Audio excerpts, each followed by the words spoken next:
কি ধরনের চিকিৎসা প্রয়োজন, আগে কি চিকিৎসা হয়েছে, আগে কি টেস্ট হয়েছে, সব কিছু একটা জায়গায় দেখা যাবে এবং পরবর্তীতে কি চিকিৎসা পাচ্ছে, কি টেস্ট পাচ্ছে, একটা জায়গায় সেই ইলেকট্রনিক হেলথ রেকর্ডের মাধ্যমে it would be apparent and visible, and that is one way যেখানে আপনি যে সমস্যাটার কথা বলছেন, একবার টেস্ট করতে হয়, ওই টেস্টটা আবার বারবার করতে হয়, খরচ বাড়ছে। আমরা যখন একটা ডিজিটাল সিস্টেমের মধ্যে থাকবো, তখন এই জায়গাটাতে অটোমেটিক্যালি ওই ইনএফিসিয়েন্সিটা কমে যাবে। তার পাশাপাশি আমাদের যখন ডিজিটাল সিস্টেমটা থাকবে, তখন আমরা একটা অডিট করতে পারবো যে কতখানি আমার চিকিৎসার মানটা কেমন হচ্ছে।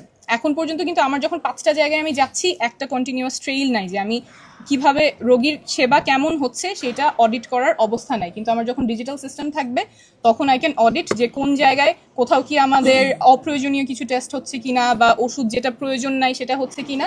এইটা একটা উপায় ডিজিটাল সিস্টেম করা। এবং আমরা আরেকটা জিনিস সুপারিশ করেছি, একটা স্ট্যান্ডার্ডাইজ ক্লিনিক্যাল গাইডলাইন তৈরি করা, একটা গাইডলাইন বডি তৈরি করা, যাতে আমাদের যে কমন রোগগুলো আছে, কমন কন্ডিশনগুলো আছে, সেইটা আমাদের বাংলাদেশের কনটেক্সটে যেভাবে ডিল করা প্রয়োজন, সেই জায়গাটাতে যাতে আমাদের যারা স্বাস্থ্যসেবা প্রদান করে তাদের জন্য সহায়ক হয় এবং আমাদের রোগীদের জন্য সহায়ক। ডাক্তারের ব্যাপার না যে বিকেন্দ্রীকরণটা, সব স্বাস্থ্যকর্মীরাও কিন্তু ওখানে সুযোগ সুবিধাটা দিতে হবে, ইনফ্রাস্ট্রাকচারটা কিন্তু ওখানে দিতে হবে। আমরা কিন্তু এই প্রস্তাবনাটাই তুলে যে শুধু ডাক্তারকে আমরা বগুড়ায় পাঠিয়ে দিলাম যে শুধু ও যাতে ওই চিকিৎসাটা যে ঢাকায় পাচ্ছে সে যাতে সাতক্ষীরায় পায়, ওটা না।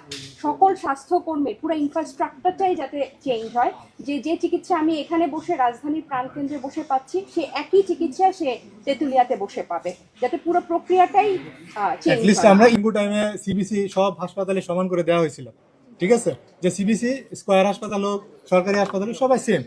এরকম ইম্পর্টেন্ট যেগুলো টেস্ট আমাদের রুটিনলি সব জায়গায় লাগে, আমরা চাচ্ছি এই কমন টেস্টগুলো যেন সব জায়গায় একটা সেম প্রাইস করে দেওয়া হয়। এটাও আমাদের একটা এলিগেশন ছিল। যেমন মনে করেন আমাদের এখানে হার্ট অ্যাটাক করে একটা রুগী আসলো, হার্ট অ্যাটাকের ট্রিটমেন্ট কিন্তু আপনার 1 ঘন্টা, 2 ঘন্টা এবং 6 ঘন্টা, 12 ঘন্টা, এই সময়ের উপর কিন্তু রুগীর মৃত্যু যেমন নির্ভরশীল, আবার হার্টে কতটুকু সে ভালো থাকবে ভবিষ্যতে, হার্ট ফেলিয়ার হবে কিনা এটাও কিন্তু নির্ভরশীল।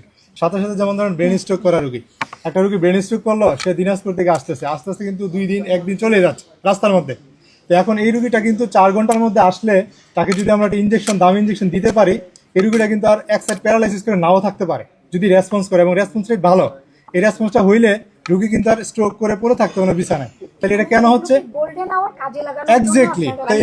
এটা কখন কাজ হবে? যখন আমার রেফারেল সিস্টেমটা অ্যাক্টিভেট থাকবে, ডিসেন্ট্রালাইজেশন। আর যে ট্রিটমেন্টে ডাকা হচ্ছে, আমার কিন্তু বগুড়ার ডাক্তার, দিনাজপুরের ডাক্তার, কুষ্টিয়ার ডাক্তার জানেই না যে ইঞ্জেকশনটা দেওয়া হচ্ছে। সে লাইবিলিটিসও নিচ্ছে না, কারণ ডাক্তারকে আপনার ওই পরিমাণ সিকিউরিটি দিতে পারতেছি না, কারণ সে ভাবতেছে যদি দেওয়ার পর রুগীটা খারাপ হয়, তা রুগীর লোক যদি ধরে আমি কি জবাব দিব। এটা কিন্তু তার একটা liability as a doctor. But patient হিসেবে কিন্তু আমরা তাকে এনশিওর করা, তার জন্য এটা আমার দায়িত্ব।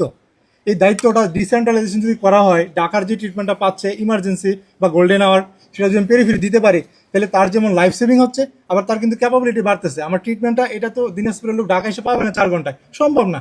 আর আমি তো যে যার ক্যাপাবিলিটি আছে তার কথা চিন্তা করা হচ্ছে, আমার জেনারেল পপুলেশনের কথা মাথায় আগে রাখতে হবে। এটাই তো আমার গভর্নমেন্ট সার্ভিসের একটা